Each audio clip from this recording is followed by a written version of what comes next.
Boom, welcome back to Challenge Yourself. Thank you for your time. I really do appreciate it. Like, subscribe, y'all know what the deal is. So this is challenge number 6, think before you speak.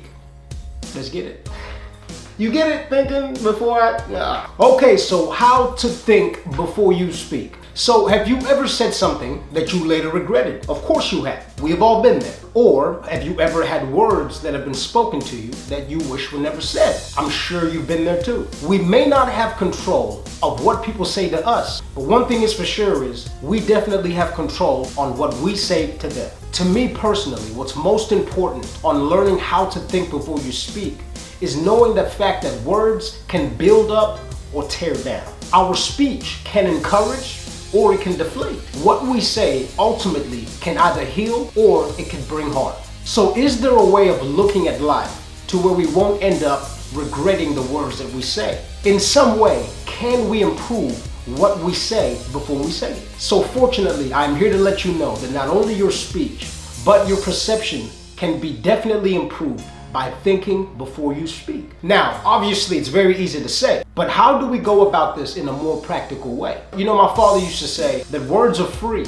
It's just how you use them is what may cost you. So sit back, relax, and I'm gonna provide you a few tips on how to think before you speak. So number 1, is what you're saying actually true? Because if it's not, it's better to remain silent. Well, how do you know it's true?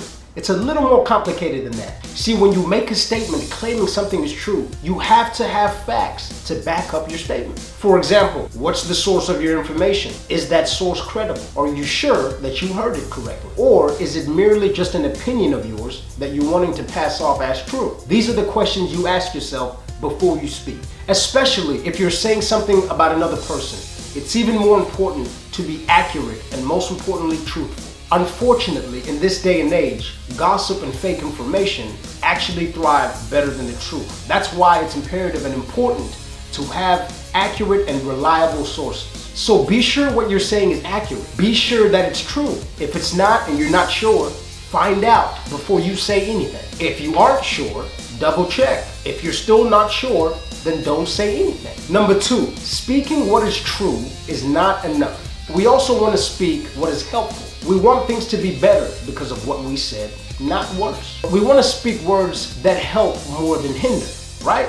For example, speaking words of encouragement, offering a sincere compliment, or making a friendly suggestion, or providing a friendly warning, showing appreciation, and expressing thankfulness. And number 3, learn how to affirm those you are speaking to. Now, by affirm, I don't mean paying compliments, though compliments do affirm. What I am talking about is speaking to someone in a way that they feel that you affirm them as a human being that deserves respect. You speak to them like they matter, not just to you, but to society. Now, how do you do this? Allow me to show you a few steps. Making eye contact is very essential. Repeat their own words after they speak them to you. Speaking politely definitely helps too. Whether you agree or not, treat what they say respectfully. Speak to them like you care about them as a person. Whoever you happen to be speaking to will want to be affirmed the same way you do. So affirm them through the words that you speak. Number 4, know when something is necessary to say. When is it merely helpful? When is it harmful?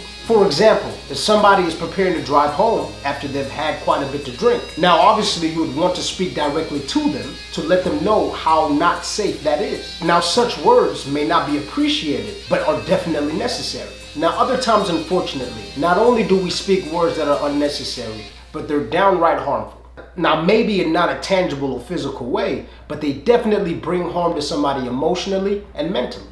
Such is the foundation of non-constructive criticism. Now that type of criticism is done more for the benefit of the speaker than the person who's listening. You see, it's easy to criticize someone. It's a lot harder to affirm. For example, it's easy to tell someone that they're always late. Now, by you saying that, does that help or encourage them to be more punctual next time? Probably not. It's much better to remind someone that it's important to be on time, especially if it's something that they committed to. For example, is it necessary to tell somebody that they will never amount to anything?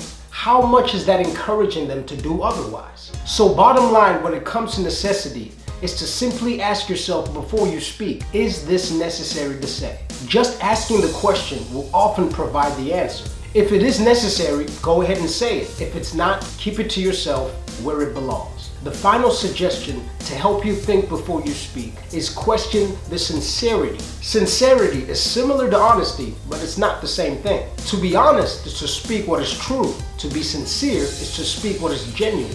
You see, it's easy to be honest without being sincere. It's a lot harder to be sincere without being honest. For example, politicians or attorneys, they often speak words that are not entirely sincere. Their words tend to be honest to the degree that they're not lying, if you understand what I'm saying. Their words are insincere in that they deliberately mislead or deceive. Look, there's definitely a time to be brutally honest, and that's when somebody asks you. But other times, we can be perfectly sincere without actually being factual. For example, if a girlfriend asks you, does she look skinny or fat in a certain outfit? Well, it's up to you to be sincere and not factual if indeed she does look fat.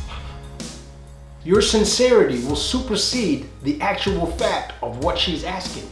Or for another example, if somebody asks you how you are and you tell them you're doing fine, even though factually you're not. See, sometimes our words may not be 100% factual, but may be 100% sincere. Sometimes we tell someone that something will be okay, even though we know deep down that it won't be. It would behoove you to be careful with the words that you speak, because once words are said, they can only be forgiven, not forgotten. So this wraps up challenge number 6, think before you speak. I really do appreciate your time. I will see you next week for the next challenge. Peace, peace, peace.